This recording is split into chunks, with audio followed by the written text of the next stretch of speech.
Hello everybody. आज के इस वीडियो में हम आगे की पढ़ाई करेंगे।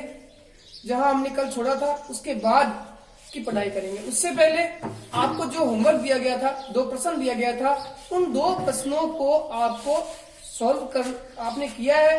मैं आशा करता हूं वो प्रश्न आपने सही बनाए होंगे, लेकिन फिर भी आपको मिलान करना है और अगर कुछ गलती दिखती है तो उसमें सुधार करना है। तो आपका पहला प्रश्न था, हमारी कक्षा में राम गणित के हर प्रश्न हल करने में सक्षम है। आंसर होगा, सबसे पहले सब्जेक्ट लगाओगे आप। सक्षम कौन है? राम है। सब्जेक्ट है आपका राम। राम राम एक वचन करता है, इज का प्रयोग करें। राम इज सक्षम को इंग्लिश में बोलेंगे कैपेबल। Ram is capable. उसके बाद वर्ब की फर्स्ट फॉर्म का प्रयोग करेंगे, इन सॉल्विंग। ये आपका वर्ब हो गया हल करने में। क्या हल करने में? क्या पूछोगे? ऑब्जेक्ट मिल जाएगा गणित के हर प्रश्न। इनडायरेक्ट डायरेक्ट ऑब्जेक्ट है। Every question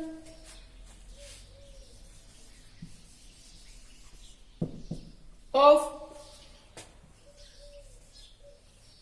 maths.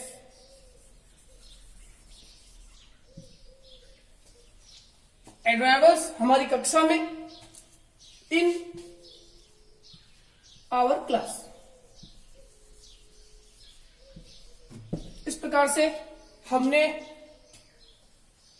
पहले प्रश्न का हल किया है। Ram is capable in solving every question of math in our class. आपको मिलाना है, अगर कुछ गलती हुई है तो उसमें सुधार करना है। दूसरा प्रश्न होगा, सब्जेक्ट आई एम। नाउन होगा उपस्थित, present. I am present. Verb होगा प्रदान करने के लिए, टू प्रोवाइड। क्या प्रदान करने के लिए? व्याकरण का ज्ञान। ये आपका डायरेक्ट ऑब्जेक्ट हो गया।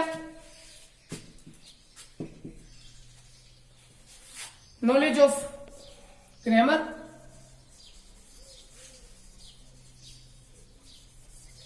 नॉलेज ऑफ ग्रामर ये आपका डायरेक्ट ऑब्जेक्ट है।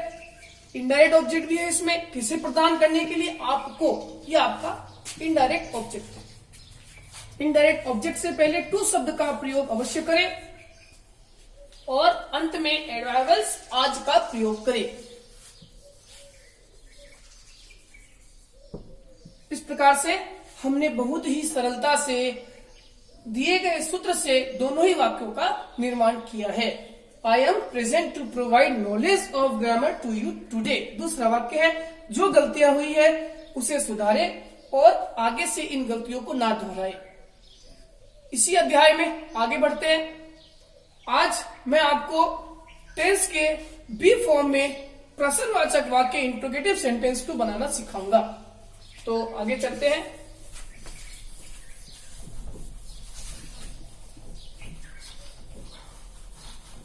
हमारा टॉपिक जो है टेंस। टेंस के 4 भागों में हम पहला भाग पढ़ रहे हैं बी फॉर्म। बी फॉर्म में इंट्रोगेटिव सेंटेंस।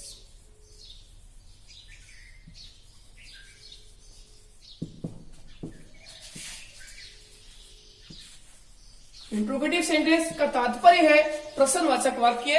इन वाक्यों में एक प्रश्न पूछा जाता है। प्रश्न का उत्तर अगर यस या नो यानी हाँ या ना में आ रहा है तो आपको सूत्र में सहायक क्रिया से वाक्य की शुरुआत करनी है। सूत्र है आपका WH वर्ड।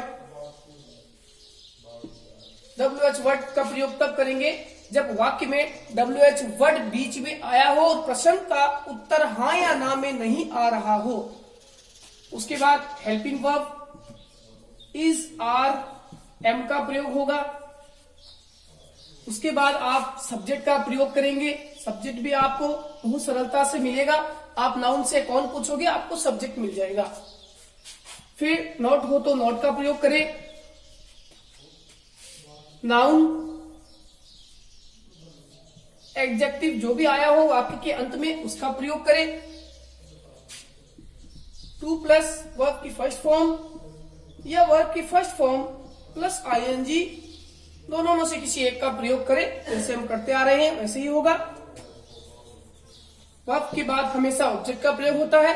ऑब्जेक्ट दो भी हो सकता है, नहीं भी हो सकता है और एक भी हो सकता है। अंततः आपको एडवर्बियल्स का प्रयोग करना है। एक हो तो एक, दो हो तो दो, किसी भी क्रम में आप लिख सकते हो, लेकिन प्रश्नवाचक चिन्ह लगाना मत भूलें, क्योंकि यही एक वाक्य की पहचान कराता है कि ये प्रश्नवाचक वाक्य है। तो पहला वाक्य इसमें हम बनाने जा रहे हैं। क्या आप मुझे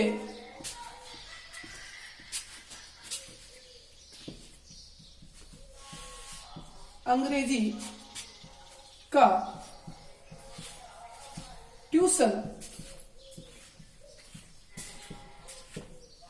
पढ़ाने के लिए तैयार है?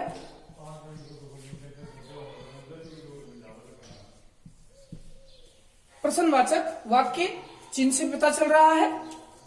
आप इस वाक्य को पढ़ोगे तो आपको पता चलेगा कि वाक्य का उत्तर हाँ या ना में दिया जाएगा। अगर वाक्य का उत्तर हाँ या ना में दिया जाता है तो आपको WH वर्ड का प्रयोग नहीं करना है। WH वर्ड का प्रयोग तब होता है जब प्रश्न का उत्तर हाँ या ना में नहीं हो। चूंकि हाँ या ना में उत्तर है, हम सहायक क्रिया से शुरू करेंगे। तो सबसे पहले आप सब्जेक्ट खोजें। तैयार कौन है? तो उत्तर मिलेगा आप। ये आपका सब्जेक्ट है। सब्जेक्ट बहुवचन है, इसके लिए आपको आर का प्रयोग करना पड़ेगा। बहुवचन कर्ता के साथ हम आर लगाते हैं। सब्जेक्ट यू लगेगा। सब्जेक्ट के बाद नॉट नहीं लगाना है, नाउन का प्रयोग करें। तैयार, रेडी। तत्पश्चात हमें टू प्लस वर्ब की फर्स्ट फॉर्म का प्रयोग करना है। टू टीच, पढ़ाने की अंग्रेजी, ये आपका वर्ब है। वर्ब का ऑब्जेक्ट, वर्ब से आप पूछे क्या, क्या पढ़ाने के लिए? अंग्रेजी का ट्यूशन, ये आपका डायरेक्ट ऑब्जेक्ट होगा। और किसे पढ़ाने के लिए दूसरा ऑब्जेक्ट भी देख ले, हो तो लगाना पड़ेगा। मुझे, ये आपका इनडायरेक्ट ऑब्जेक्ट होगा।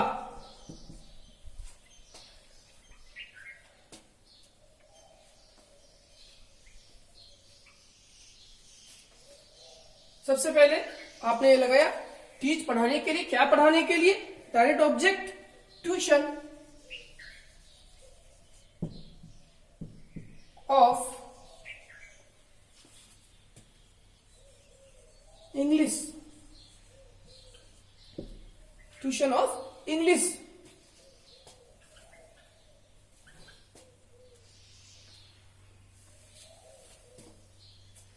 डबल ऑब्जेक्ट टू मी, और इसमें एडवर्ब्स है नहीं, वाक्य आपका पूरा हो चुका है। तो इस प्रकार से हमने इस सूत्र के माध्यम से ये सेंटेंस बनाया। अब आपको आज सिंपल सेंटेंस और इंट्रोगेटिव सेंटेंस के होमवर्क मैं देने जा रहा हूं। आपको घर पे प्रयास करना है। यह सूत्र और पहले वाले सूत्र से आपको वाक्य फिर से बनाना है।